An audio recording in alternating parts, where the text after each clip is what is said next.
नमस्ते, मैं हूँ आचार्य प्रतिष्ठा। प्राणानाम आयामः इति प्राणायामः। प्राणायाम, सांस, हम सब सांस लेते हैं, पर दुर्भाग्य कि हमें दिन में ये याद भी नहीं आता कि हम सांस ले रहे हैं, जबकि ये परमात्मा का सबसे बड़ा उपहार है। अगर सांस ना हो तो प्राण पखेरु उड़ जाते हैं, पर हम ना तो ये ध्यान रखते हैं कि हम सांस ले रहे हैं और ना ही परमात्मा को धन्यवाद देते हैं इस सांस के लिए। हमारे पास बहुत सारे रीज़न्स हैं, बहुत सारी चीज़ें हैं कंप्लेंट्स करने के लिए, लेकिन सबसे बड़ा कारण धन्यवाद करने का आपकी सांस। आज हम बात कर रहे हैं 3 ऐसे आसान से प्राणायाम जो आप रोज़ कर सकते हैं और आपकी जीवन की जितनी भी शारीरिक समस्याएं हैं, और ख़ास तौर पे सिर्फ शारीरिक ही नहीं, इवन आपकी मानसिक समस्याएं हैं, उन सब का निवारण इसमें छुपा है। अगर हम सांस ढंग से लेना सीख लें तो जीवन की आधी से ज़्यादा समस्याएं दूर हो जाती हैं। आज मैं आपको बता रही हूँ ऐसे 3 आसान से प्राणायाम जो आप नियमित रूप से एवरीडे बेसिस पर इनका अभ्यास कर सकते हैं। प्रयास करें कि सुबह या शाम खाली पेट ही इनका अभ्यास किया जाना चाहिए, और जिस सीक्वेंस में हम आपको बता रहे हैं उस सीक्वेंस में ही आप इनका अभ्यास कीजिए। तो आज से सांस ले रहे हैं ये भी ध्यान रखेंगे, सही ढंग से सांस ले रहे हैं ये भी ध्यान रखेंगे, और प्रत्येक श्वास में परमात्मा को धन्यवाद करना है ये भी ध्यान रखेंगे। आइए जानते हैं 3 ऐसे प्राणायाम जो आप दैनिक रूप से कर सकते हैं। कई बार लोग एक साथ 7 प्राणायाम या उससे भी ज़्यादा करने लगते हैं। अति सर्वत्र वर्जित, अति नहीं करनी है। एक ही दिन में 6-6, 7-7 प्रकार के प्राणायाम करने की आवश्यकता नहीं होती है। यूँ तो हर डिज़ीज़ में कौन सा स्पेसिफिक प्राणायाम है, जैसे हाइपरटेंशन है तो शीतली प्राणायाम या शीतकारी प्राणायाम, इस तरह से हम आपको हर प्रोग्राम में बताते रहते हैं। लेकिन आज हम ऐसे 3 प्राणायाम बता रहे हैं जो आप डेली बेसिस पर कर सकते हैं, तो आपको बहुत सारे प्राणायाम एक साथ करने की आवश्यकता नहीं है। आइए जानते हैं कैसे करेंगे इन 3 प्राणायाम को। सबसे पहले हम करेंगे कपालभाति। कपालभाति क्रिया के रूप में भी किया जाता है और प्राणायाम के रूप में भी किया जाता है। आज हम करेंगे कपालभाति प्राणायाम, और जैसा कि आरंभ में ही कहा, प्राणानाम आयामः इति प्राणायामः। आप पद्मासन में बैठ जाएं।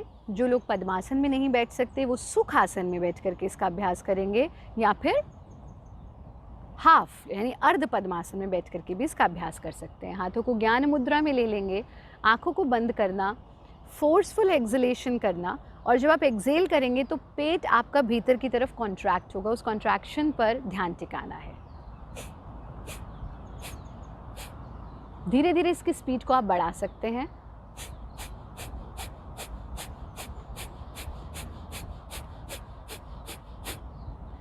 बीस एक्सलेशंस आप करेंगे और 20वां श्वास पूरा गहरा छोड़ देंगे।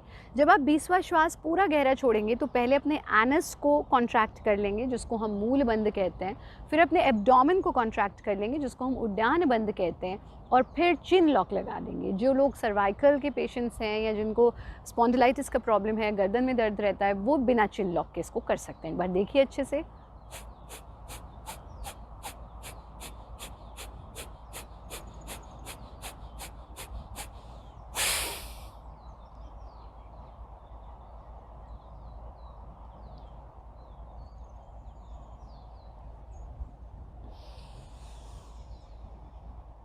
जब लगता है कि अब हम सांस को और देर बाहर नहीं रोक पा रहे हैं, चिन लॉक खोल दिया, एब्डोमिनल लॉक खोल दिया, एनस लॉक खोल दिया, और सांस को भीतर ले लिया। ये एक राउंड है। आपको इसको 5 से 6 राउंड्स तक आप रिपीट कर सकते हैं इनिशियल स्टेज पर। ये तो हुआ कपालभाति। कपालभाति के बाद हम करेंगे भ्रामरी प्राणायाम का अभ्यास, और भ्रामरी प्राणायाम के लिए भी आप इसी प्रकार से अपने आसन में बैठेंगे। पहली उंगली से अपने कानों को बंद कर देंगे। अक्सर कुछ लोग ऐसा बताते हैं कि ऐसा करते समय आपको बंद होठों से ओम की आवाज़ निकालनी है, पर ऐसा नहीं है। यथा नाम तथा गुणा, इसका नाम ही है भ्रामरी।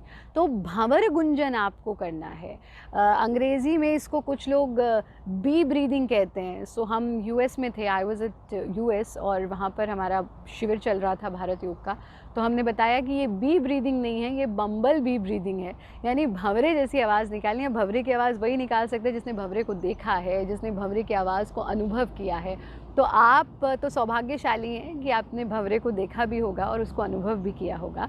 पहली उंगली से अपने कानों को बंद कर लेना, कमर गर्दन सीधा रखते हुए नाक से सांस लेना, नाक से ही सांस छोड़ना, लेकिन सांस छोड़ते समय भंवरे जैसी आवाज़ क्रिएट करना।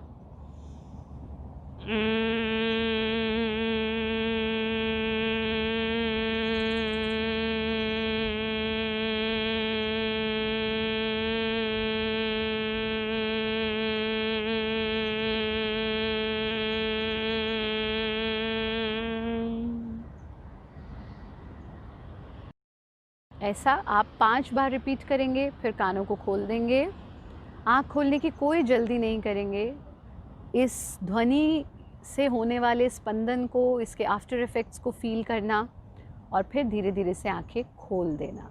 भ्रामरी प्राणायाम आपके ब्लड प्रेशर को नॉर्मल रखता है। आपको गुस्सा अगर बहुत आता है तो आपके गुस्से को भी नियंत्रित करता है। कान, मुंह, आँख, स्किन सब के लिए रामबाण का कार्य करता है। इसका कोई भी एडवर्स इफेक्ट नहीं है, इसके पॉजिटिव ही पॉजिटिव इफेक्ट्स हैं। अंत में हम करेंगे नाड़ी शोधन प्राणायाम। यथा नाम तथा गुणा। 72,000 नाड़ियाँ हैं आपके इस शरीर में और उन सब को का शोधन, उन सब की प्योरिटी करता है नाड़ी शोधन प्राणायाम। कैसे करेंगे? इसी प्रकार से अपने आसन में बैठना और ये चेक करना कि आपका कौन सा स्वर ज़्यादा एक्टिवेटेड है। स्वर ज्ञानात् परम ज्ञानम, स्वर ज्ञानात् परम धनम, स्वर ज्ञानात् परम गुह्यम नवादृष्टम नवाश्रुतम। That is the knowledge of swaraj, that is the knowledge of your breath. तो आप देखें, हमारा इस वक्त दायां स्वर चल रहा है, तो हर प्रहर में, हर इमोशन के साथ, हर फिज़िकल मूवमेंट के साथ हमारा अलग स्वर चलता है। इस वक्त हमारा दायां स्वर चल रहा है, तो जो ज़्यादा एक्टिवेटेड है, जिससे ज़्यादा आप सांस ले पा रहे हैं, उससे ही हमेशा आरंभ करें। दाएं हाथ की तीसरी उंगली से अपने बाएं स्वर को बंद कर लेना और दाएं स्वर से सांस भरते जाना।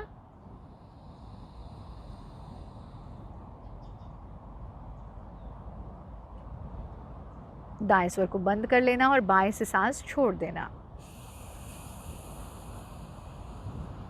पूरा सांस छोड़ देना और फिर बाएं से ही फिर से सांस भरना।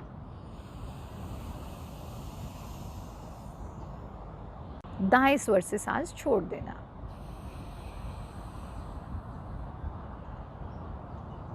ये एक राउंड है। आप कम से कम 5 मिनट तक इसका अभ्यास कर सकते हैं। थोड़ी देर बंद आंखों के साथ रुकना और धीरे से आंखें खोल देना।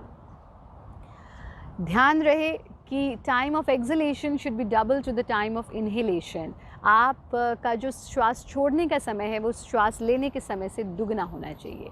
ये 3 प्राणायाम यदि आप नियमित रूप से करते हैं तो आप निश्चित रूप से स्वस्थ रहेंगे। नियमित रूप से इन तीनों प्राणायाम का अभ्यास कीजिए। अगर आप ऐसा करते हैं तो आप स्वस्थ रहेंगे, मस्त रहेंगे, व्यस्त रहेंगे और किसी परेशानी से नहीं त्रस्त रहेंगे। और हमारा कार्यक्रम ज़रूर देखते रहें।